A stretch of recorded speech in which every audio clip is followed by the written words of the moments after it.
everyone coming from? California? Oh my gosh.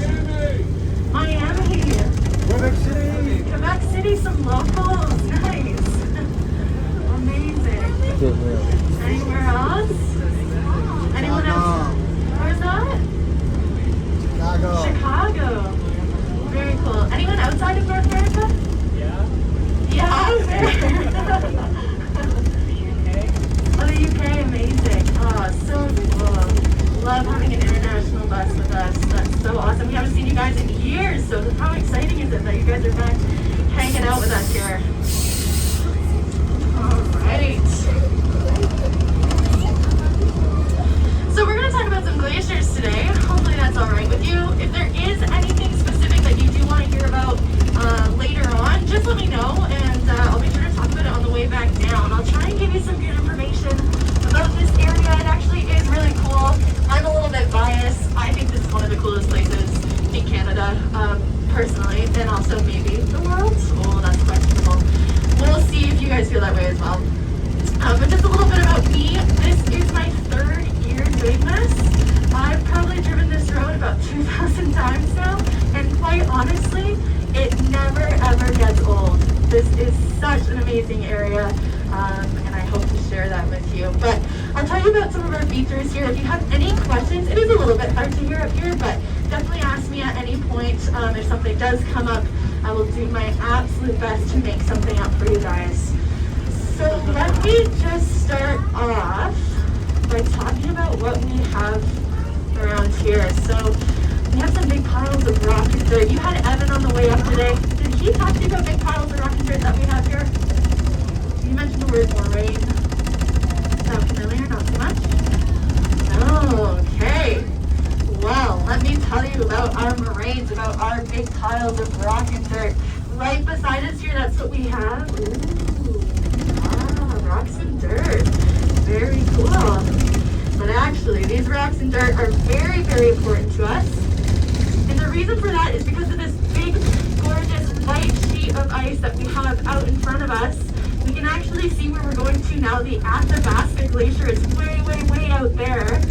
But this glacier is always moving. That's a key thing about glaciers. They're constantly moving, flowing down the valley, being pulled by gravity and other forces underneath of the glacier. So when glaciers move, they pick up all the rocks and dirt that they crawl over.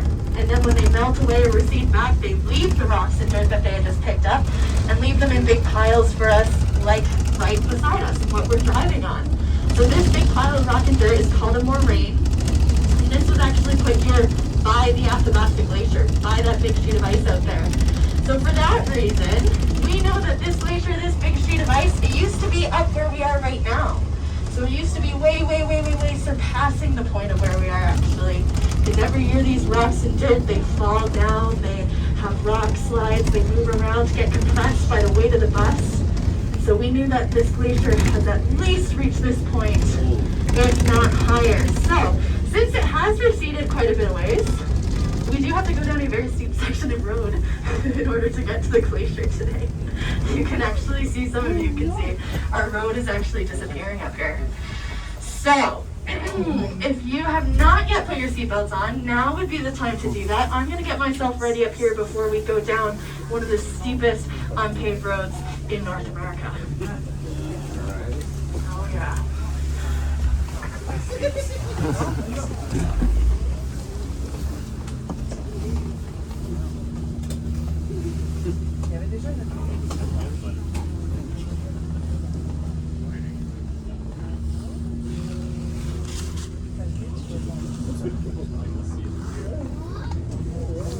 Now, if you do have any loose items as well, they might roll forward as we're going down here, so hang on to your things, hang on to your wives and your kids. Keep them tight to you. To be quite honest, this is about as fast as we're gonna go down here. Slowest roller coaster in the world. Woo! No, just kidding. Just kidding. Nice and easy down here. I will say what we're about to go down here is a 32% grade. 32. So in Canada, the highway maximum is about 9%. 6 to 9%. This is 32. We are technically off-road as well.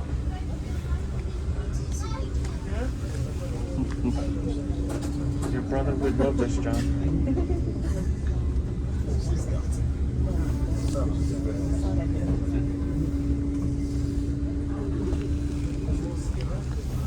Let it roll down.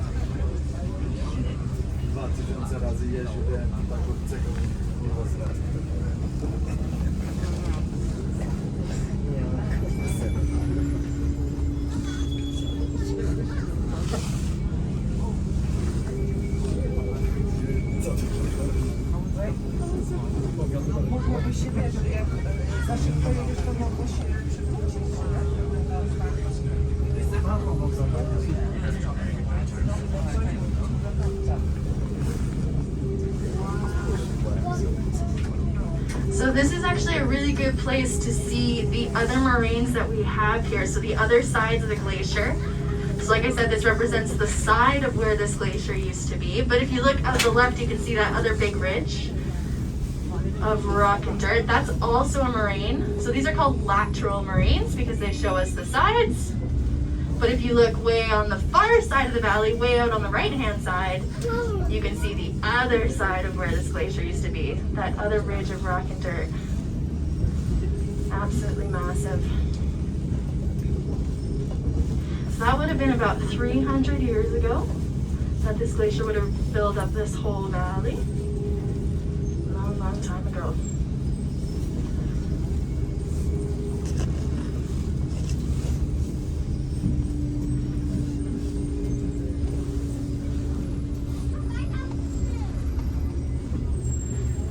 That wasn't so bad, huh? Yeah. When you're training on these buses, they'll actually send you down in neutral and see how you react.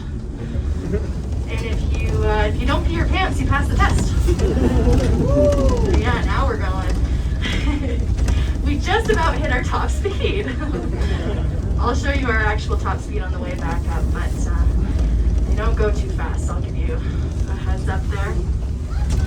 So we've come down off of the lateral moraine. You can see how big this glacier is. You can almost see from the very, very top of the glacier to the very, very bottom.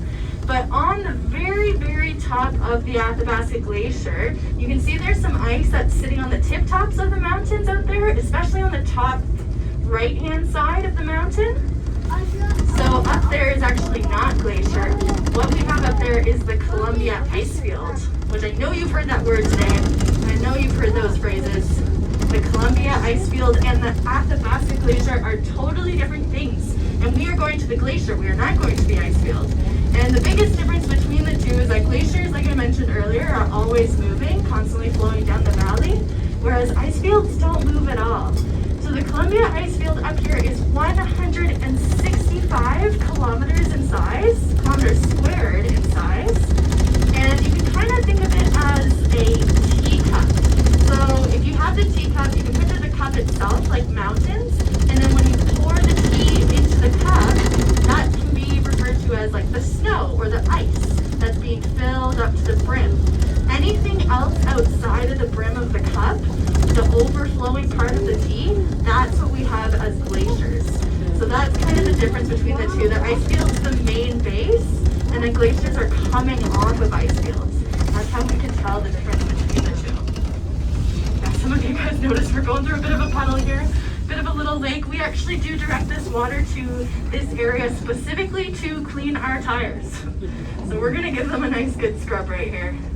It's actually looking quite crystal clear today. Almost tempting to jump into. We'll see, maybe later on we can do that. How many of you have been here before? Oh, a handful. Okay, nice. How many of you have been on glaciers outside of here before? A couple more. Okay, well, for the rest of you, we are on a glacier. We have made it. This is the Athabasca Glacier. Woohoo! Yeah. So you can see some of that really gorgeous blue ice out here today.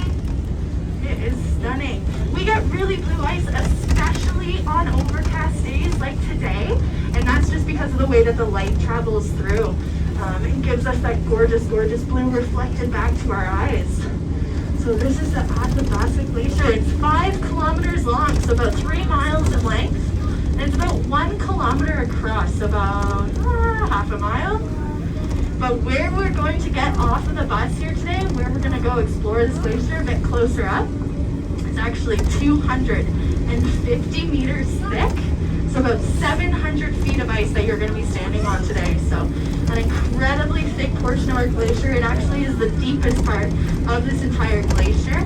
And if anyone's curious as to why that is, definitely ask me. I can fill you in on some more information about that. But just up ahead, we are going to get off this bus. And there are a couple of things to go through before we do get off.